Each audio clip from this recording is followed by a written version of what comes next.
Alors Yves, concernant ce que tu as écrit sur les nouveaux nomades, est-ce que tu peux redire un petit peu ce que j'ai pu lire?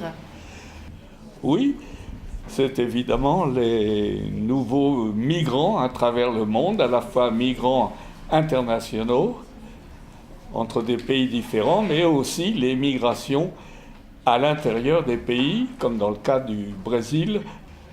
Alors j'ai eu la chance toute ma vie, depuis l'école primaire à Boulogne-Billancourt, d'être avec des camarades issus justement de l'immigration. Et toute ma vie, j'ai continué dans ce domaine des migrations internationales ou des migrations internes.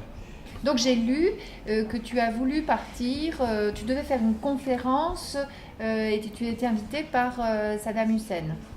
Alors, Par tu peux le expliquer? gouvernement Oui, de Saddam Hussein, par le gouvernement, pas d'accord. par lui personnellement.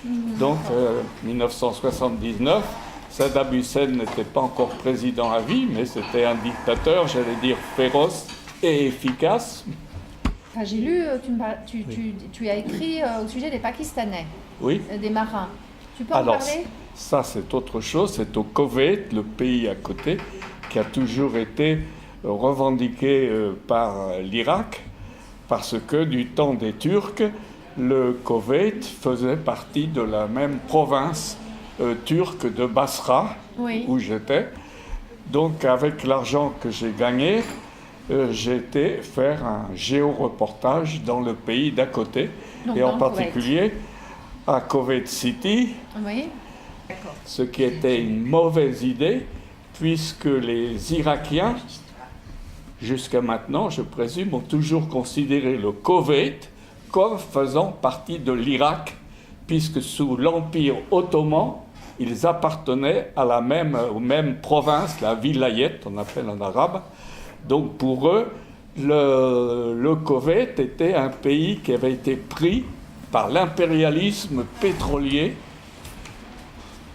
pour lequel ils venaient, eux, au contraire, de nationaliser le pétrole irakien. Un jour, j'ai parlé le soir avec un jeune de Bangladesh. Il venait là pour travailler. Pour travailler, Donc voilà. toi, tu observais ces différentes populations, tu observais des choses un petit peu singulières, comme ils achetaient des appareils électroménagers. Alors ça, c'était dans mon hôtel populaire, est arrivé tout un groupe de personnes de 25 à 40 ans qui travaillaient comme marins pendant 6 mois sur des tankers arabes. Ah, d'accord. Et donc là, ils repartaient tous les 6 mois dans leur village et ils d'accord. attendaient d'être réemployés par la... Alors tu disais que c'était des gens, pas des jeunes forcément, c'était des gens de 25 à 40 ans. Voilà. Donc des pères de famille.